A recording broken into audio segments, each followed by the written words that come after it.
오늘은 본문 말씀 14절의 말씀을 중심으로 강론하려고 합니다. 그러므로 우리에게 큰 대제사장이 있으니 승천하신 자 곧 하나님의 아들 예수시라.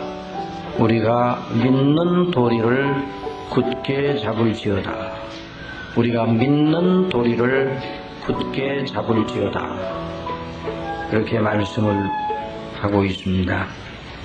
그런데 이 본문이 앞선 본문과 전혀 새로운 다른 어떤 새롭게 시작하는 주제를 말하지 않고 있다는 것을 대번에 알게 됩니다. 왜냐하면 그 14절 처음에 그러므로 라는 말이 있습니다. 그러므로 라는 이 접속사는 앞에서 말한 것에 비추어 볼 때 그렇지 않느냐 하는 강한 설득이 들어있는 것입니다. 그러니 이 본문 속에서 말씀하시는 하나님의 음성을 듣고 우리가 은혜를 받기 위해서는 앞에서 상고하였던 것으로 다시 돌아가서 그 등불을 켜고 이 본문을 보아야 하는 것입니다. 여러분, 우리는 지난 시간에 앞선 대목에서 말하는 하나님의 말씀의 효력, 믿는 자들 속에서 역사하시는 하나님의 말씀의 효력에 대해서 알아보았습니다. 여러분, 여기 특별히 하나님의 말씀은 운동력이 있다고 그러는 이 하나님의 말씀은 무엇입니까? 너무나 우리가 잘 알고 있는 것이지만은 다시 한번 그 하나님의 말씀이 무엇인지 규정하고 다시 반복적으로 그 말씀의 의도를 상고할 필요가 있습니다.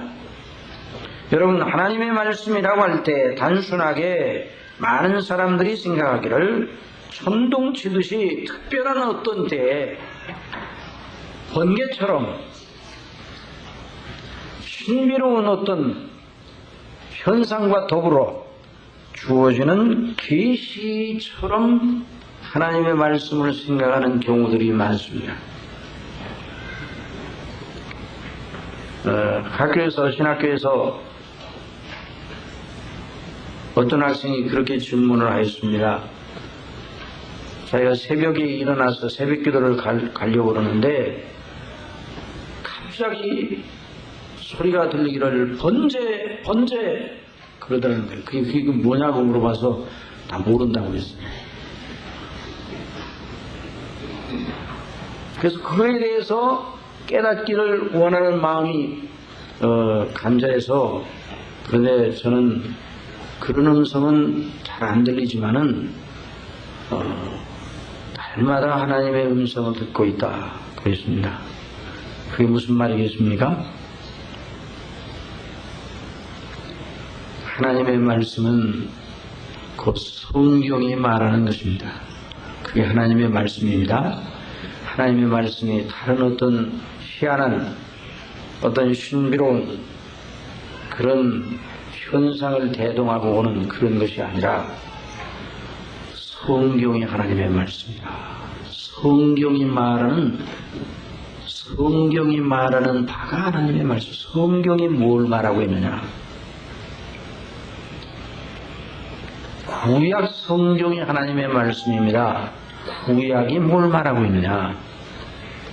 신약 성경이 하나님의 말씀입니다. 신약에서 하나님이 뭐라고 말씀하시느냐? 성령께서 구약의 선지자들을 통해서 예언하시고 예언대로 그리스도께서 오시어 이루시고 그 은택을 가지고 그 그리스도 안에 있는 후속의 은택을 가지고 성령께서 오시어, 자, 그리스도께서 오시고 그래서 이루셨어요. 또 성령께서 다시 강림하셨어요. 보혜사로 오셨어요. 오셔서 사도들로 하여금 누구를 증거케 하셨는가? 그리스도를 증거케 하셨습니다. 곧 하나님 사랑하시는 백성들을 구원하시는 하나님의 놀라운 은혜의 도리, 그것이 바로 하나님의 말씀입니다. 그러므로 여러분, 구약 성경이 하나님의 말씀입니다. 왜? 구약 성경이 그리스도를 통해서 하나님께서 사랑하시는 자를 구원해 내실 것이라고 예언되어 있기 때문입니다.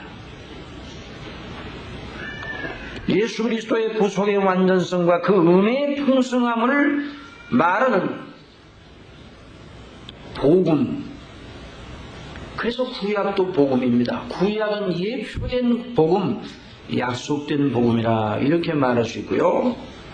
또 사도가 고린도전서 2장에서 그리스도 예수님과 그의 십자가에 못 박히심 외에는 아무것도 알지 아니하기로 작정하였다 말하였는데요. 그리스도 예수님과 그의 십자가에 못 박히심의 도리, 그것이 바로 하나님의 말씀입니다. 하나님의 은혜의 복음의 진리체계의 진수, 그것이 하나님의 말씀입니다. 데살로니가 전서 2장 13절에서 말한 대로입니다.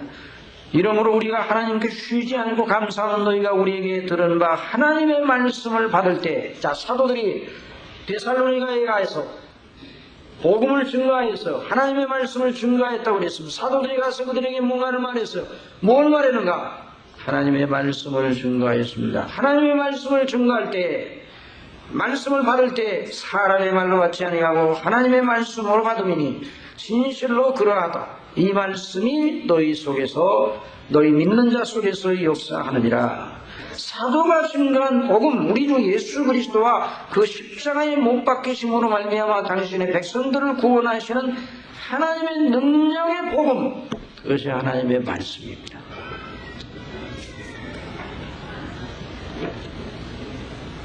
이 개념을 이해하는 건 너무너무 중요한 것이에요. 오늘 많은 사람들이 하나님의 말씀을 너무 신비적으로 생각하고 이상한 현상처럼 생각하고, 그래서 성령은 성령이고 하나님의 말씀은 따로 있다고 생각합니다.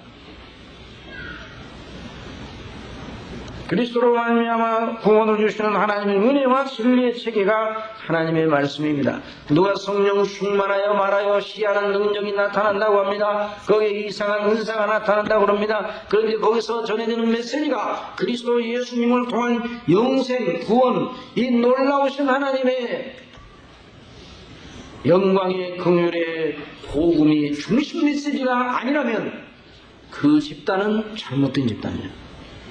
성령께서 그렇게 역사하실 리가 없습니다.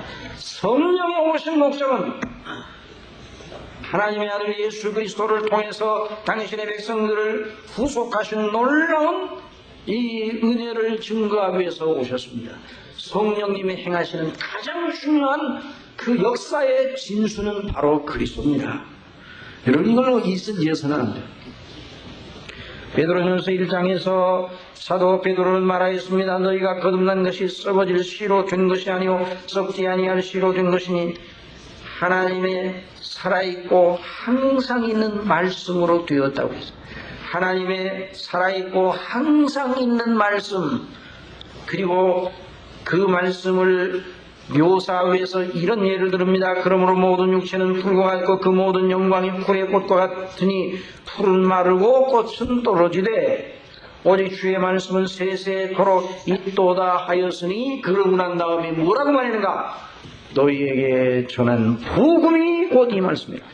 그렇게 말씀을 했어요. 사도 바울이 디모데후서 4장에서 마지막 유언과 같은 편지 마지막 부분에서 뭐라고 당부를 하였는가? 디모데에게 하나님 앞과 산자와 죽은 자를 심판하실 그리스도 예수 앞에서 그의 나타나실 것과 그의 나라를 두고 엄히 명하노니 너는 말씀을 전하라. 때를 얻든지 못 얻든지 항상 힘쓰라. 범사의 오래 참음과 가르침으로 경청하며 경계하며 권하라. 많은 사람들이 때가 이르리니 진리에서 자기 귀를 돌이켜 허탄한 이야기를 쫓으리라. 말씀을 전하라. 여러분, 그 말씀이 뭔가? 복음이에요. 그리스도 예수님의 복음이에요. 이 복음이에요. 1년 6개월 동안 고린도 지방에서 사도 바울이 뭘 했는가? 사도행전 18장 11절에 1년 6개월을 유하며 그들 가운데서 사도 바울이요 하나님의 말씀을 가르치니라. 복음이요. 이같이 두 해 동안을 하매 사도행전 19장 10절에 그건 이제 에베소에 가서 이같이 두 해 동안 하매 아시아에 사는 자는 유대인이나 헬라인이나 다 주의 말씀을 듣더라. 주의 말씀의 내용이 뭔가 그리스도 예수님 아니면 머리에 놀라운 일입니다. 여러분 이것이 주의 말씀입니다. 이건 1000번 만번 강조해도 지나치지 않아요. 물론 처음 여러분이 듣는 얘기는 아닐 겁니다. 그러나 이것이 중요해요. 또 사도행전 19장 20절에 그랬더니 이와 같이 주의 말씀이 힘이 있어 복음에 놀라운 진리가 힘이 있다고 그랬어요. 세력을 얻었다고 그랬어요. 여러분 복음이 세력을 얻는 교회가 되기를 바랍니다. 복음이 여러분의 심령 속에 세력을 얻어 여러분의 생각과 여러분의 사상과 여러분의 그 모든 것을 주나고 여러분의 가치관을 변화시키면 여러분에게 놀라운 일이 일어난 것입니다. 그것이 거듭남이에요. 영적 출생입니다. 영생의 씨앗이 그 심령 속에 들어가는 거예요. 썩지 아니할 것으로 썩어질 것으로 하여 너희가 거듭난 것이 썩지 아니할 씨 곧 하나님의 항상 살아있는 말씀으로 되었다.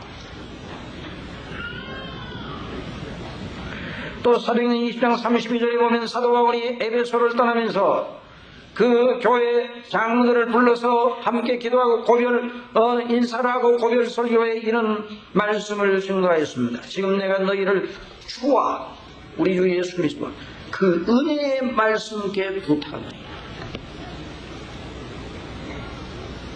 그 말씀이 너희를 능히 든든히 세우사. 사람을 든든히 세우는 게 무언가? 그 신명을 붙잡는 게 무언가? 주님의 말씀이라면 정말 그 사람이 복 있는 사람이에요. 그 말씀이 너희를 든든히 세우사 거룩하게 하심을 입은 모든 자 가운데 기업이 있게 하시리라. 그 말씀께 부탁하고 떠났습니다. 하나님의 말씀이라고 해 무슨 환청이나 신비로운 체험이나 경험 속에 들려오는 무슨 이상한 음성과 같고 어떤 그런 것이 아니라 하나님의 말씀은 성삼위 하나님께서 예정하시고 계획하시고 창세들의 계획하시고 창세 후의 공적인 계시로 알리고 예언한 것입니다. 그것이 구약입니다. 선지자들을 통하여 주신 예언과 계시의 기록이 바로 구약입니다. 그러므로 사도 바울이 자기가 복음을 위해 택정함을 입었는데 그래 사도로 부르심을 받았는데 그 복음을 선명하기를 이 복음은 하나님의 선지자들로 말미암아 그 아들에 관하여 누구에 관하여? 그 아들에 관하여 성경에 미리 약속하신 것이다. 우리 예수님께서 너희가 영생을 얻는 줄 생각하고 성경을 상고하더니와 이 성경이 곧 내게 대하여 하는 말이라. 예수님 말씀하신 성경은 구약성경입니다. 구약성경이 누구에 대해서 하는 말이에요? 신약성경이 누구에 대해서 하는 말이에요? 하나님의 아들 예수님에 대해서 하는 말입니다. 구약성경은 하나님의 아들 예수님을 통해서 하나님 아버지께서 이루실 일을 말하고 신약성경은 하나님의 아들 그분 예수님 약속하신 대로 오셔서 그분이 구약에 예언된 대로 모든 걸 이루신 것을 말하는 것입니다. 그래서 신약은 구약대로 모든 걸 성취하신 그리스도와 그 영광과 은혜의 효력을 말합니다. 그러므로 구약이나 신약이나 다 같이 하나님의 놀라운 말씀인 것입니다. 그래서 오늘날 교회가 증거해야 될 건 이거밖에 없는 겁니다. 교회가 여기서 떠나 이 말씀을 증거하지 아니하고 성경을 강론하면 다 이것이 중심이 되어 있는 거예요. 다른 데 있는 것이 아니에요. 만약 여러분들이 생각하기를 이 말씀을 너무 그동안 많이 들었기 때문에 이제 다른 걸 들으면 안 되겠습니까? 이렇게 말한다면 아직도 복음이 뭔가를 모르는 사람. 복음의 영광은 들을 때마다 좋습니다. 들을 때마다 좋아요. 여러분의 이름이 생명책에 기록되어 있다고 믿습니까? 여러분의 이름이, 저와 여러분의 이름이 생명책에 기록되어 있어요. 그 생명책 몇 번 정도 생각하면 질립니까? 아이고, 질려 이제 그만 생각해. 그 책 말고 다른 책 보세요. 그런 생각 듭니까? 생명책에 대한 그 우리 주님의 생명록에 내 이름이 기록되었다는 걸 생각하면 힘이 생기는 거예요. 이제 대학 입학 시험이 가까이 옵니다. 대학 입학 시험을 치르는 학생들에게 자기 이름이 어디에 들어있기를 바랍니까? 대답할 필요도 없죠. 자기 이름이 합격자 명부에 들어있기를 바랍니다. 이건 지금은 인터넷으로 알아보고, 그럼 옛날에는 방을 붙였잖아요. 방을. 참 역사적인 순간이죠. 학교 일하시는 아저씨들이 차에 탁 싣고 와가지고 풀하고 붙여가지고 거기 그 백로지 말아놓은 그 속에 다 써있어요. 그런데 그냥 붙입니다.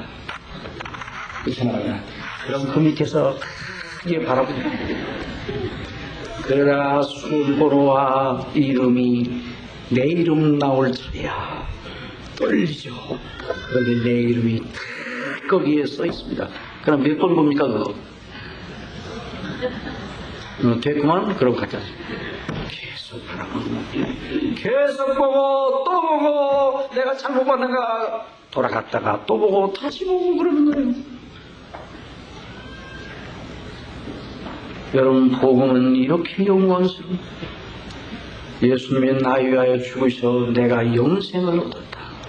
이것이 하나님의 말씀의 효력인 것입니다. 그러므로 말씀이 믿어진다는 건 또한 기적 중에 기적이에요. 왜냐하면 이 말씀은 아무래도 믿어질 수가 없는 거예요. 자신의 힘으로는 안 됩니다. 그 말씀이 어떤 사람들에게는 지나쳐버립니다. 그런데 어떤 사람들에게는 그 심령의 화살처럼 꽂혀져서 그 심령을 휘저어놓는단 말이죠. 왜요? 성령께서 역사하시기 때문입니다. 여러분, 이 말씀이 믿어집니까? 이 말씀이 믿어지고 이 말씀 안에 여러분의 기쁨이 있습니까? 그렇다면 이 하나님의 놀라운 말씀 속에 여러분의 기쁨이 있다면 이건 사람으로부터 된 것이 아니라 하나님의 성령님께서 주신 것입니다. 성령께서 그 말씀을 통하여 당신의 사랑하는 백성들의 심령을 거듭나게 하시고 출생 새롭게 나십니다. 그래서 자기 백성이 자기 땅에 오면 자기 백성이 영접지 아니하였으나 영접하는 자 곧 그 이름을 믿는 자들에게는 하나님의 자녀가 되는 권세를 주셨습니다. 이는 혈통으로나 육정으로나 사람의 뜻으로 나지 아니하고 하나님께로서 난 자들이니라. 우리 예수님께서 진실로 진실로 내가 너희에게 이르노니 사람이 거듭나지 아니하면 하나님 나라를 볼 수가 없느니라. 사람이 물과 성령으로 나지 아니하면 하나님 나라에 들어갈 수 없느니라. 그 말은 사람의 힘으로는 예수님을 진짜로 믿을 수가 없다는 거죠. 정말 진실로 믿을 수가 없는 거죠. 그래 고린도전서 12장 3절에 그러므로 내가 너에게 알게 하노니 하나님의 영으로만 하는 자는 누구든지 예수를 저주할 자라 하지 않고 또 성령으로 아니하고는 누구든지 예수를 주시라 할 수 없느니라. 그러므로 하나님의 말씀이 광포되는 자리에 있더라도 어떤 자는 그 말씀에 아무런 영향을 받지 않고 지나가 버립니다. 그러나 어떤 사람들의 심령은 그 말씀을 듣고 새롭게 된다. 믿음은 들음에서 나며 들음은 그리스도의 말씀으로 말미암느니라. 그런데 그 듣는 말씀이 그 심령 속에서 유효하게 효력 있게 작용하는 건 성령님으로 말미암는 것입니다.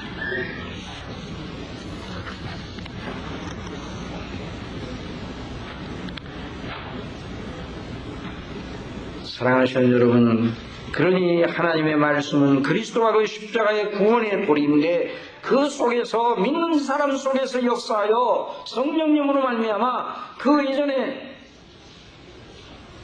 그들을 붙들고 있었던 옛사람의 체계를 부숴버립니다. 여러분, 복음은요, 한번 따라합시다. 부수는 효력. 한번 따라 부수는 효력. 세우는 효력, 이 두 가지를 가지고 있어요. 많은 사람들이 복음을 세우는 효력으로만 생각하는데 복음은 무너뜨리고 파괴하고 가루로 만들어버리는 그런 효력이에요. 또 세우는 효력이 있어요.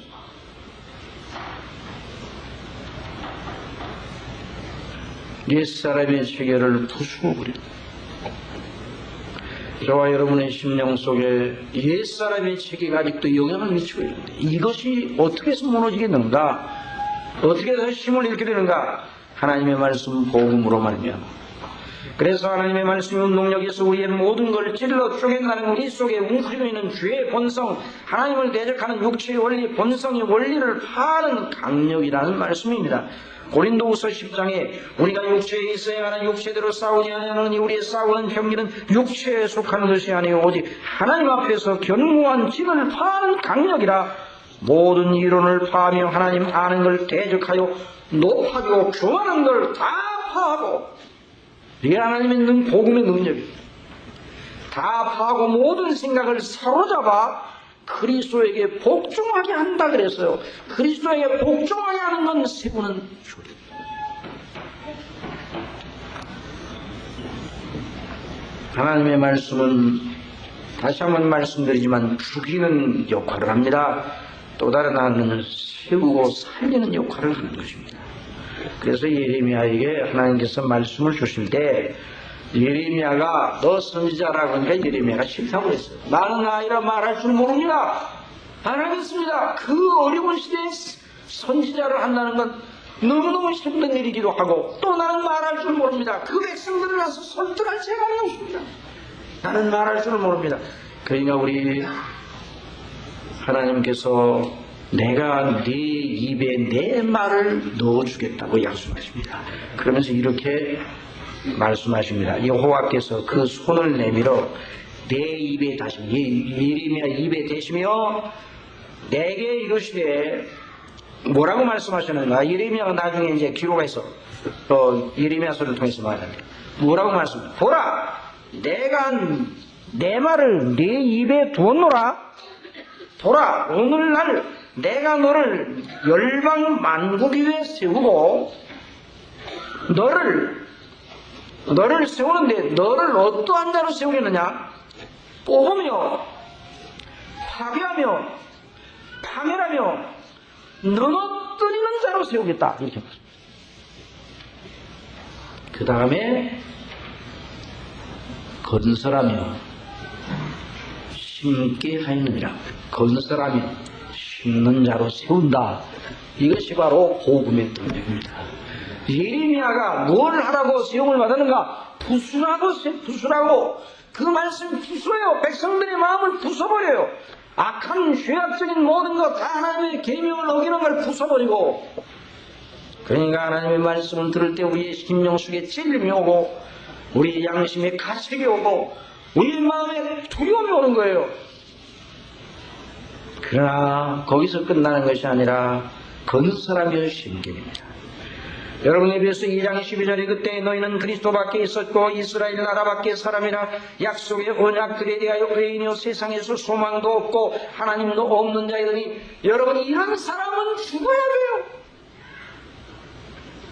그러나 이 말 잘 들어야 돼요. 저 밖에 있는 예수님 안 믿는 사람 죽이라는 말이 아니라 우리 속에 있는 이런 사람, 우리는 옛날에 이런 사람이었어요. 그리스도 밖에 있었고 이스라엘 나라 밖에 사람이고 하나님의 약속의 언약들에 대하여 밖에 있었어요. 외인이요 소망도 없고 하나님도 없는 자로 살았습니다. 그 옛사람은 죽어야 될 사람이에요.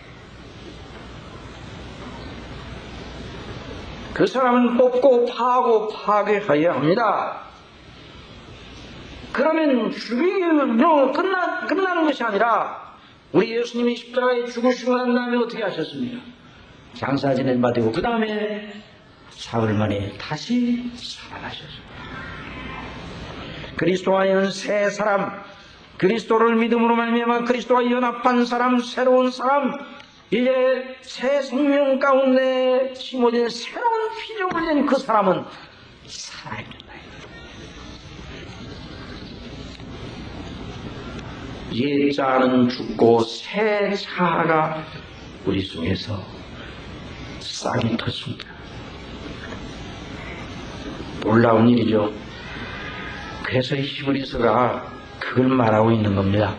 하나님의 말씀은 살았고 운동력이 있어 좌우에 날 수는 어떤 것보다 예리하여 혼과 영과 및 관절과 골수를 찔러 쪼개기까지 하며 또 마음의 생각과 뜻을 감찰하나니 지은 것이 하나라도 그 앞에 나타나지 않음이 없고 오직 만물이 우리를 상관하시는 자의 눈앞에 벌거벗은 것처럼 드러나느니라.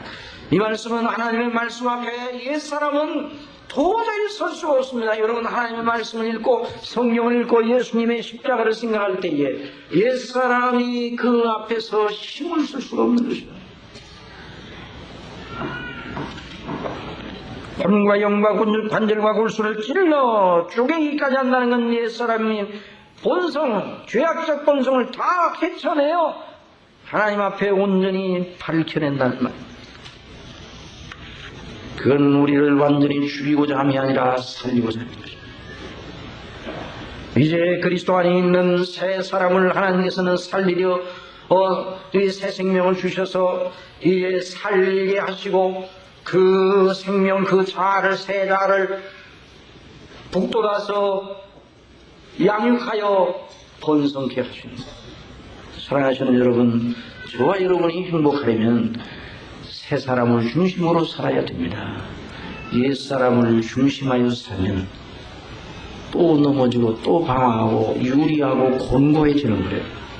물론 예수 그리스도를 믿는 사람들이 그런 방식으로 살면 하나님께서 당신의 자녀들이니까 가만두지 않아요. 어떻게 해요? 징계는 하나님의 사랑하는 자들에게 주시는 것이죠. 자, 그런 입장에서 히브리서 기자가 여기 오늘 14절에서 말하고 있습니다. 그러므로 우리에게 큰 대제사장이 있으니 이제 큰 대제사장 예수님을 바라보라고 그랬어요. 큰 대제사장에서 승천하신 자고 하나님의 아들 예수시라. 우리가 믿는 도리를 굳게 잡을지어다 말씀했습니다. 한번 따라합시다. 큰 대제사장. 우리의 큰 대제사장이 있다고 그러는데 갑자기 왜 히브리서 기자가 이 말을 하고 있는가? 이 말의 의미를 알기 위해, 이 말씀의 의미를 알기 위해서는 구약의 제사장 제도에 잠시 생각할 필요가 있습니다. 구약에서 제사장은, 대제사장은 대속죄일에 1년에 한 번씩 백성들을 위하여 속죄 염소의 피를 양푼에 담아가지고 지성소 안으로 들어가서 거기 속죄소가 있어. 언약궤의 금판, 그걸 속죄소라고 하는데 그 속죄소에다가 그 피를 뿌립니다. 그래 그 피를 뿌림으로 말미암아 백성들의 죄를 대속하였어. 여러분, 그 염소는 어떤 염소요? 백성들의 죄를 다 짊어지고 둘러쓰고 백성들 대신 죽임을 당한 염소요. 그 백성들 대신 죽임을 한 염소가 죽일 때 어떻게 죽입니까? 무참하게 죽이는 거예요. 무참하게 죽여서 피를 흘리면 그 피를 가지고 대제사장에 들어갔다 이 말이에요.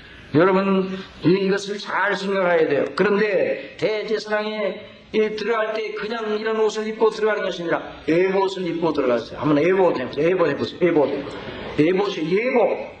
대제사장의 예복을 에봇이라고 그러는데, 에봇은 백성들을 대신하여 하나님께 나아가는 제사를 드리는 대제사장의 신분이 어떠한가를 보여주는 여러 가지 장식이 많이 달려 있었어요. 에봇은 네 가지 색으로 되어 있었습니다. 에봇이 이제 우리식으로 말하면 이렇게 어린애들 이렇게 소매가 없는 옷이 뭐라고 그러죠? 이렇게 꼴방처럼. 그래서 여기 밑에 무릎 밑에까지 오는 이렇게 겉옷식으로 되어 있어요. 겉옷. 소매가 없는 이렇게 걸머지는 그런 옷. 그런데 그 옷이 뭔가니 금을 섞어 만들었어요. 네 가지 색깔로 그래서 그 옷을 금을 섞어 만들어서 그 옷의 색깔이 황금빛이 납니다. 누구 말로는 그 옷을 그때 가치로, 오늘날 가치로 환산하면 그 옷을 짓는데 12억이 들었다. 그렇게 말합니다. 왜냐하면 그 옷이 황금으로 그 에봇을 만들고 또 에봇을 받치는 저 다리 밑에까지 내려가는 그 통옷이 있는데 푸른 색깔로 된 그런 통옷이 있어요.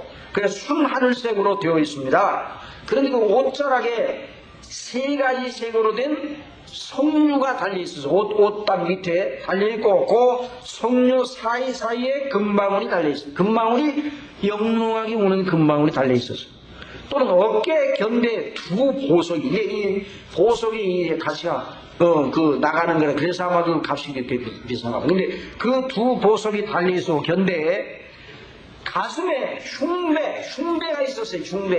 흉배가 있었는데 그 흉배가 12조각이 나 있었습니다. 이렇게 12구분이 나 있는데 12구분이 왜 나 있는가? 12지파를 상징하는 거예요. 그리고 그 구분된 그 구획마다 뭐가 달리는 거니? 보석이 달려 있어요. 그 보석, 가히 우리는 구경하지도 못하는 보석이 달려 있어요. 최고의 보석. 그 보석을 다 합하고도 모든 다 합하면 12억가량 준다는 거예요. 뭐 돈의 가치가 문제가 아니라 대제사장이 하나님 앞에 입고 나갈 때 그런 옷을 지어 입고 백성들 대신하여 나가겠습니다. 그리고 이제 흉배입니다. 그런 다음에 거기에 12지파의 이름이 써 있어요. 흉배. 또 이마에 이제 쓴 관이 있었는데 이마에 쓴 관에는 앞에다가 뭐라고 써 있었는 관이 여호와께 성결이라고 써 있었습니다. 그래서 하나님 앞에 그 옷을 입고 제사를 드렸습니다. 이것은 바로 우리 주 예수 그리스도 대제사장이신 우리 주 예수 그리스도께서 당신의 택한 백성들 전체를 위하여 대속의 제물을 가지고 하나님 앞에 제사 드릴 것을 내다보게 하시는 그런 놀라운 그런 예표였습니다. 그래서 대제사장이 하나님의 성막 또는 성전의 지성소에 들어가 제사를 집행할 때 백성들은 밖에서 숨을 죽이고 있었습니다. 왜냐하면 제사장이 대제사장에 들어가서 제사를 드리는 건 누구를 위한 거예요? 자기들을 위한 거예요. 대제사장 개인을 위한 것이 아니에요. 하나님과 대제사장 사이에 일어나는 일들은 자기들에 관한 것이다 생각하고 밖에서 제사 드리는 동안 숨을 죽이고 기다리고 있었는데 제사를 집행하고 있을 때 그 옷다리에 붙여놓은 금방울이 영롱하게 울었습니다. 그러면 대제사장이 드리고 있는 제사를 하나님이 간합하신다는 것을 보이는 거예요. 그런데 대제사장이 드리는 그 예물을 그 피를 안 받으시고 제사를 안 받으신다 그러면 대제사장이 살아서는 못 나오는 거예요. 죽어 거기서 그 자리 죽으면 옷단에 붙여놓은 금방울이 어떻게 되어 있습니까? 더 이상은 소리가 안 납니다. 그러니까 소리가 안 나면 대제사장이 죽은 거예요. 그러니까 대제사장만 죽은 것이 아니라 백성들의 죄가 용서를 받지 못해 그 다음에는 무서운 진노가 백성들에게 나타날 차례였단 말이에요. 그러니까 백성들이 밖에서 숨을 죽이고 기다리고 있다가 대속죄인의 모든 예사를 다 마치고 무사히 성소에서 나오게 되면 모든 백성들이 찬미를 드리며 하나님 앞에 환호를 하였던 것입니다. 하나님이 우리를 용서하셨구나. 하나님이 우리의 모든 죄를 다 사하셨구나. 이것이 바로 구약의 대제사장 제도였는데 물론 이건 우리 주님께서 우리의 대속주로서 대제사장직을 감당하시고 예표하신 것이었습니다. 구약의 모든 성전 제도는 바로 예수님 우리 주님께서 이루실 구원에 대해 예표한 것이었어요. 그러니 우리 주님께서 오시어 그 구속을 완성하셨다는 건 구약에 예언된 대로 충분하고 완전하게 그 구원의 값을 지불하셨다는 거죠. 그런데 시므리인들이 아직도 그리스도께서 오시지 않은 줄 알고 예수님을 구주로 안 믿는 사람은 아직도 메시아를 더 기다려야 될 줄 알고 계속 제사를 드리고 있어요. 이건 마찬가지만이 다 집이 완성돼서 아파트가 다 완성이 돼서 다 입주를 시작했는데 계속 모델하우스가 있을 필요가 있습니까? 없습니까? 그거 없어요. 필요 없어요. 모델하우스는 다 헐어져야 돼요. 그와 마찬가지로 구약의 모든 걸 폐해져야 돼요. 폐해졌어요. 이미 끝났어요. 그런데도 아직도 거기에 매달려 있는 사람들이 많이 있었다. 히브리서 기자는 당시에 히브리 그리스도인들에게 그 점을 상기시키면서 그러므로 여러분은 믿는 믿음의 도리를 굳게 잡으라고 권고하고 있는 것입니다. 이제 더 이상 지상의 대제사장은 필요 없다는 겁니다. 실제 되시는 그리스도께서 이미 오시어 그 제사들을 통하여 그림자로의 백성을 다 이루셨어요. 우리 예수님이 십자가에 못 박혀 죽으셨습니다. 그리고 3일 만에 부활하셨어요. 우리를 위한 예수님의 피를 하나님이 받으셨다. 보여주기 위하여 예수님이 다시 부활하시고,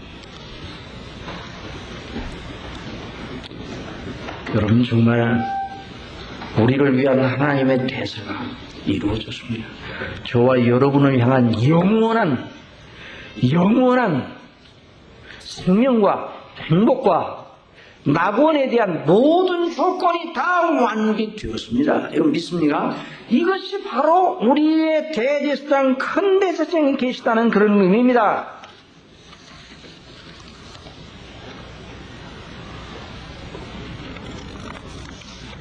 그래서 우리는 구약과 신약이 유기적으로 하나가 되어 하나님의 말씀, 복음, 우리 주 예수 그리스도로 말미암아 이 놀라운 일이 이제 우리를 위하여 일어났으니, 이제 옛사람 중심의 자아가 더 이상 우리의 존재의 실상을 붙들어서는 안 돼요.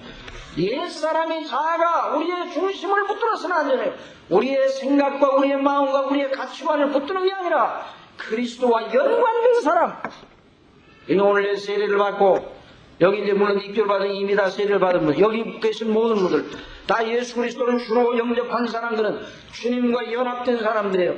이제 새로운 자, 새 생명, 새 사람이 되었단 말이죠. 그러니까 새 사람은 그리스도 밖에 있는 사람이 아니라 그리스도와 뗄래야 뗄 수 없는 사람.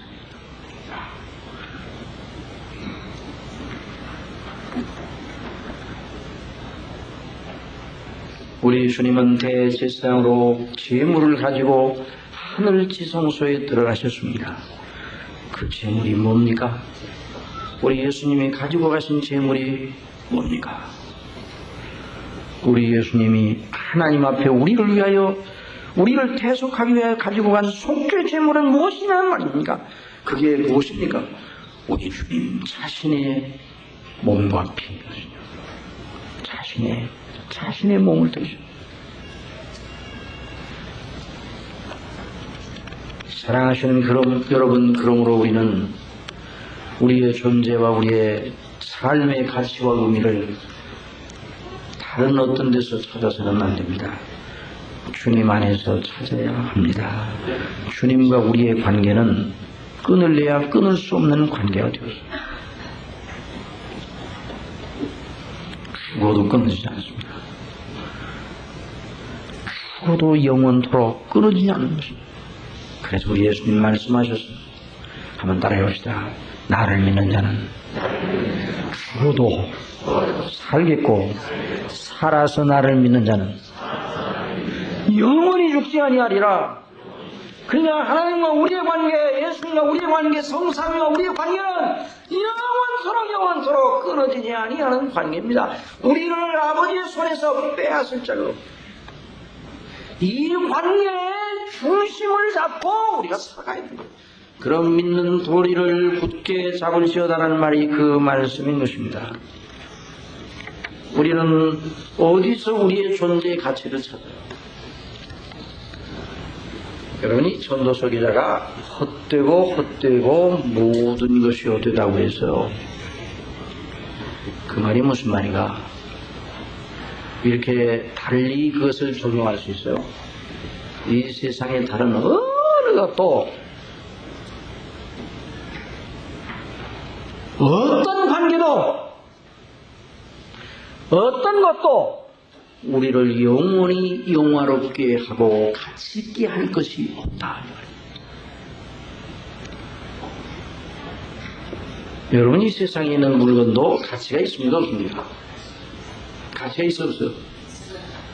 그 나름의 용도가 있습니다. 그러나 영원하지는 못합니다. 나중에 어떻게 돼요? 끝이 납니다. 용도 폐기하면 더럽고 쇠하고 썩어져. 그러나 하나님과 우리의 관계는 영원한 거예요. 그래서 전도서 기자의 메시지는 뭡니까? 영원한 하나님과 영원한 관계, 중심으로 살라는 거죠. 이 일의 결국을 들었으니 하나님을 경외하며, 따라오세요. 하나님을 경외하며 그의 계명을 지키라. 이것이 사람의 본분이라.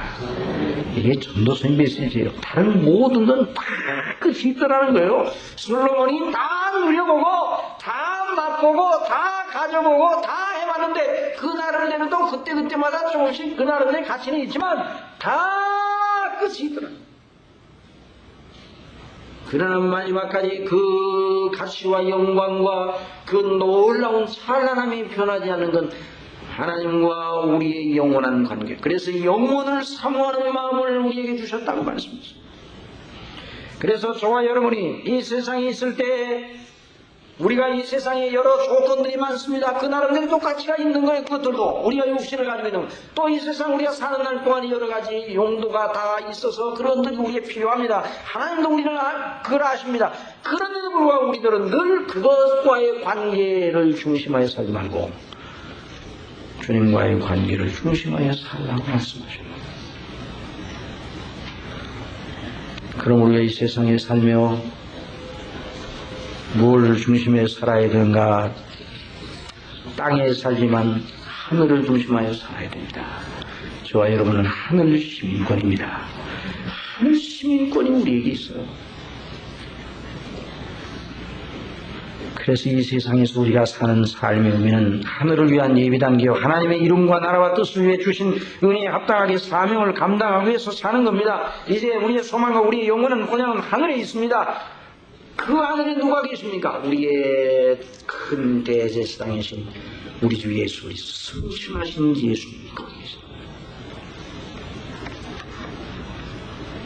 시브리서 기자가 11장에서 구약의 믿음의 사람들의 그 믿음의 진수를 이렇게 말하였습니다. 이 사람들은 다 믿음을 따라 죽었으며 약속을 받지 못하였으되 그것들을 멀리서 보고 환영하며 또 땅에서는 외국인과 나그네로라 증거하였으니 이같이 말하는 자들은 곤양 사는 것을 나타내미라. 저희가 나온 바 곤양을 생각했던 돌아갈 기회가 있었으려니와 저희가 이제는 더 나은 곤양을 사모하니 곧 하늘에 있는 것이다.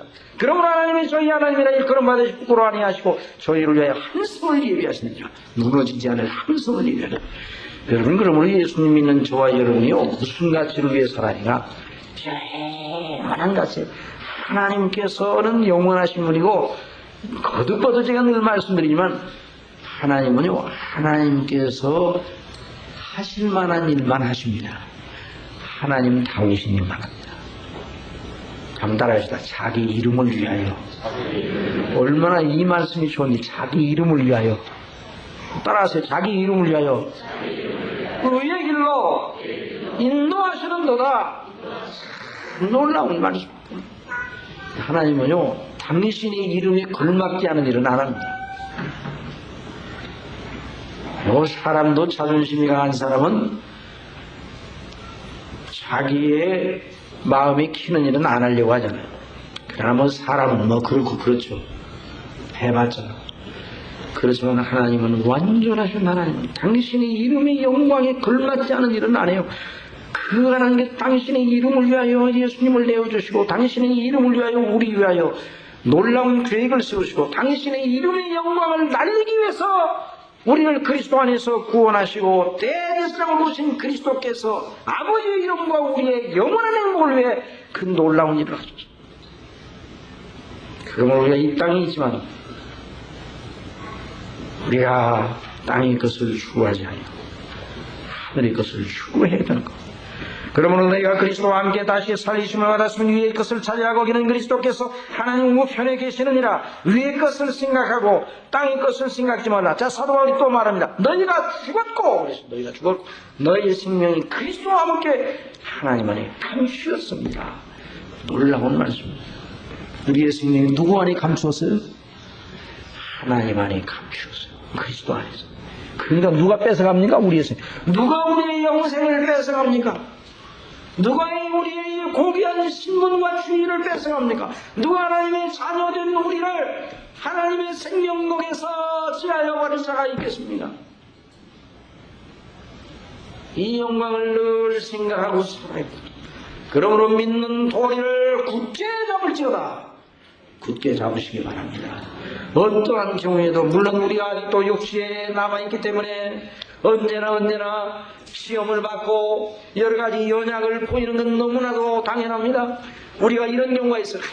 나는 너무 약해가지고 늘 하나님 앞에 잘못을 너무 많이 거예요. 아이고 너무 잘못했어요. 너무 하나님 앞에 뭐 그럴 수 있죠. 이제 알았어요? 그럴 수밖에 없습니다. 저와 여러분은요 연약할 수밖에 없어요. 그러나 우리 주님은 약하지 않습니다.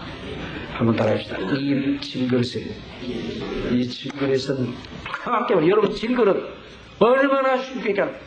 저 시골에서 보면 밭두렁에 뭐가 많은 거니? 장군이 많아. 무슨 장군이 많은가? 그걸 좀 얘기하기 곤란한데, 영어로 동, 영어로 동이 우리나라의 똥이에요. 영어도 왜 동이라고 해서. 밭에 보면요, 그것이 깨진 게 많아요. 그 농부가 옛날에는 다 분뇨를 갖다 해가지고 밭에다 뿌렸잖아. 그래 가는데, 가가지고, 밭에까지 가가지고, 그 북이다 그랬는가. 밭마다 그 깨진 게 많아요. 아이고, 얼마나 약하면 이렇게 잘 깨진가. 그래서 이게 진그릇이에요. 우리는 진그릇 것 같아요. 진토라고 해요. 우리가 진토임을 기억하신다. 그러나 우리 아버지께서 우리를 영화롭게 하시는데 영원히 죽지 않게 그리스도의 영광의 형체와 같이 변케 하실 겁니다. 그 대제사장은 우리 주님을 바라보시고 우리를 위하시는 그분을 바라보시고 믿음의 도리를 굳게 잡는 역사이기를 바랍니다. 성찬을 들을 때 우리를 위한 영원한 표징을 우리가 이 떡과 포도주를 통해서 다시 한번 확인하는 거예요. 성령님께서 저와 여러분의 심령에 이 놀라운 은혜의 영광이 기름부터 타도록 기름부터 이렇게 부어주시기를 바랍니다. 기도하겠습니다. 사랑하시는 아버지 하나님, 저희가 어떻게 감히 바라지도 못하고 생각지도 못했는데 이렇게 놀랍게 역사하시는지요. 우리 주님 안에서 우리 아버지께서 우리를 위하여 영원전부터 세우신 그 영광의 뜻을 무엇에다가 비교할 수 있겠습니까? 이 영광을 우리가 알았는데 이제 우리가 죽고 그리스도와 함께 새롭게 살아 죄에 대해서는 죽고 하나님께 대해 산 자로 여기라고 하였는데 우리가 여전히 연약합니다. 그래도 우리의 연약에도 불구하고 우리는 망하지 않습니다. 아버지 하나님, 이렇게 망하지 않으니 우리가 마음대로 행하는 것이 아니라 망하지 아니할 사람이니 하나님 앞에 합당한 믿음의 도리를 굳게 잡고 나갈 수 있는 이런 그리스도의 담대한 승리하는 군사가 될 수 있도록 날마다 주장하여 주옵소서. 성령님께서 우리 속에 계시니 그 성령님을 항상 의지하는 저희가 되게 하여 주옵소서. 예수님의 이름으로 기도하옵나이다. 아멘.